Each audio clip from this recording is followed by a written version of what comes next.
An address for the record, please. Glenda Hicks, 3090 with Thrush Drive, Memphis, Tennessee, 38134. Of course, I'm here on behalf of 21st Century Memphis or Bust, and we have over 500 members who have serious considerations as to where we are with the state of Memphis Light, Gas, and Water. I did present, we were in committee, and I know you guys have been here all day, but we did present bullet points for your consideration as you all are considering this 12% rate increase. Because we, of course, constantly talk about the burden, the energy burden that Memphians or ratepayers of Light, Gas, and Water experience. And to come forth with a 12% rate increase on top of the 4.5% that TVA has already put in place, that is asking a lot. And at this point in time, we're saying, where has the money from previous rate increases gone? In particular, the 7.5% rate increase that was put in place in 2020. We've seen information being presented by President McGowan saying that X amount of dollars are gone here, X amount of dollars are gone there.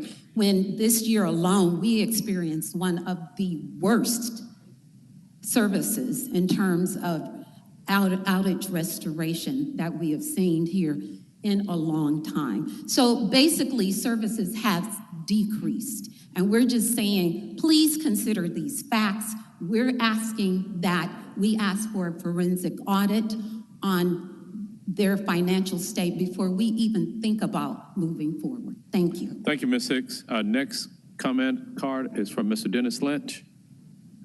Mr. Lynch.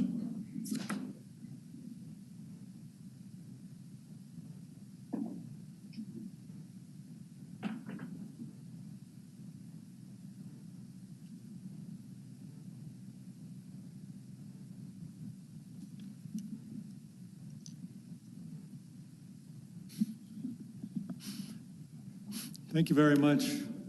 Thank you, City Councilmen and women. My name is Dennis Lynch. I'm with the Sierra Club, but I'm not representing them today. I'm just representing myself. The residents of the city of Memphis. Address Mr. Lynch, please. 347 North McLean. Thank you. Midtown. The residents of the city of Memphis and the entire MLGW service area deserve a seasoned and careful analysis related to purchase of aero turbines to support the capacity of MLGW. Some utility regulators around the country are requiring their folks to maximize the benefits of the Inflation Reduction Act and request proposals during the planning phase. I'm encouraging you all to not support Memphis's, MLGW's purchase of aero turbines. I don't believe they're needed. I don't believe MLGW has proven that they're needed, and we should be looking to TVA to generate the power that Memphis needs until such time as MLGW changes its approach and what its energy supplier is going to be. Memphis should require MLGW to do a proper business analysis with a clear and specific statement of objectives and analysis of alternatives. If MLGW proceeds with aero turbines, Council and the public should insist that MLGW thoroughly evaluate alternative strategies, including solar, wind, storage, peak reduction strategies, and import from other utilities. And the storage should consider a number of items, which I've listed in my paper. Aero turbines are not for increasing baseload power. They are for short-term needs. MLGW seems to be proposing aero turbines for baseload power or as a marketing strategy to try to attract new businesses to Memphis. They should present their entire business plan. MLGW should not implement any strategies which burn fossil fuels, any new strategies which burn fossil fuels.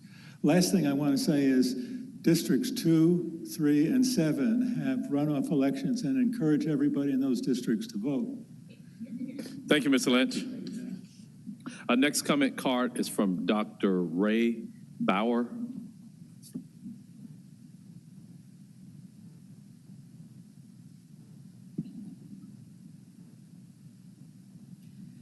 Dr. Ray Bauer, 2000 North Parkway, co-founder of the MLGW advocacy group 21st Century Memphis or Bust. Good afternoon, everyone. Good afternoon. I'm here today on behalf of our members who cannot take off work to attend, or who are at home taking care of loved ones, or who do not have the transportation to come down here, or who cannot afford the parking to attend this public meeting. Hopefully their emails and phone calls have reached you. We are requesting City Council order an independent forensic audit of MLGW starting from January 2020, when the last rate increases began, up to the present. I think we can all agree our utility services have deteriorated considerably since 2020, even though City Council has approved pretty much everything MLGW has requested since then. We need to know where everything you've approved, including the $1.2 billion in cash and bonds, of which $800 million was intended for electrical upgrades, has been spent, and where. We know that at least 60% of our recent outages are due to underperforming tree trimming contractors, which is why you approved the almost $228 million in tree trimming this summer. At that time, and I'm sorry, I don't remember which council member it was, but someone asked President McCowan if approving those 3 contracts would lead to rate increases. He said it would not, that the funding was already there. I mention this now in case it is brought up as an argument in favor of the 12% increase. The ratepayers need to know, is MLGW just bargaining high, asking for 12%, when it really only needs maybe 4%, hoping you'll compromise at 6%, and they'll still be ahead? Without an independent forensic audit of MLGW, it will be hard to know what light, gas, and water already has, and what it really needs to improve service for its residential customers. It may already have all the money it needs, approved but unspent. 12%, 6%, even 4% is a substantial increase for a city whose median household income is $44,000, and for a county whose median household income is $55,000. MLGW says it has some of the lowest rates, but please remember that Shelby County has one of the highest energy burdens in the country. Dr. Bauer, if you have written comments, your time has expired. Please share those with the council. I was done. I was just going to say thank you for Okay. being steadfast guardians of the MLGW ratepayers. Thank you for your so much. comments. Our next comment card is from Mr. John Shumpert, Jr. Yeah.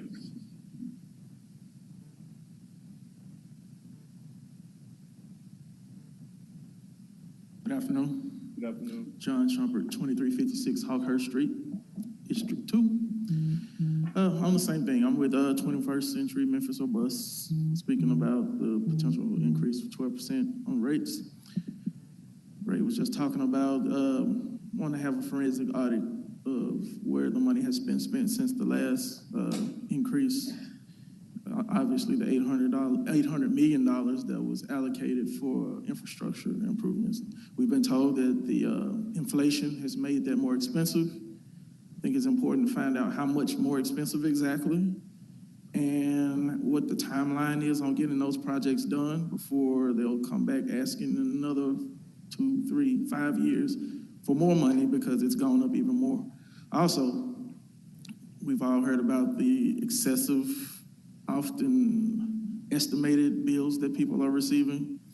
I think it is imperative that that is eradicated completely before we burden the ratepayers with an increase. We need to know exactly what they're paying for, why, and know that it is accurate. Thank you. Thank you for your comments, sir. Next comment card is from Mr. Joe Kent.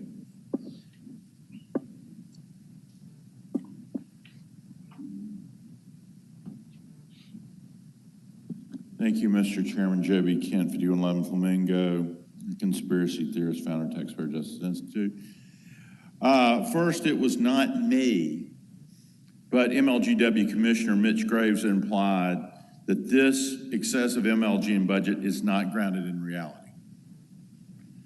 And then saying the capital budget is never, ever, ever spent. Next, 8 of the $16 million in paving and $5 million for the customer service for the FY24 budget can be shown to be unneeded. And I have no idea what, and you know, when I disagree with somebody, I understand what they're saying a lot of times. I understand their argument, I just disagree with them. I have no idea what Mr. McGowan is even talking about when he says the peers experienced a 60 to 70% increase in tree trimming. I just don't even know what it is.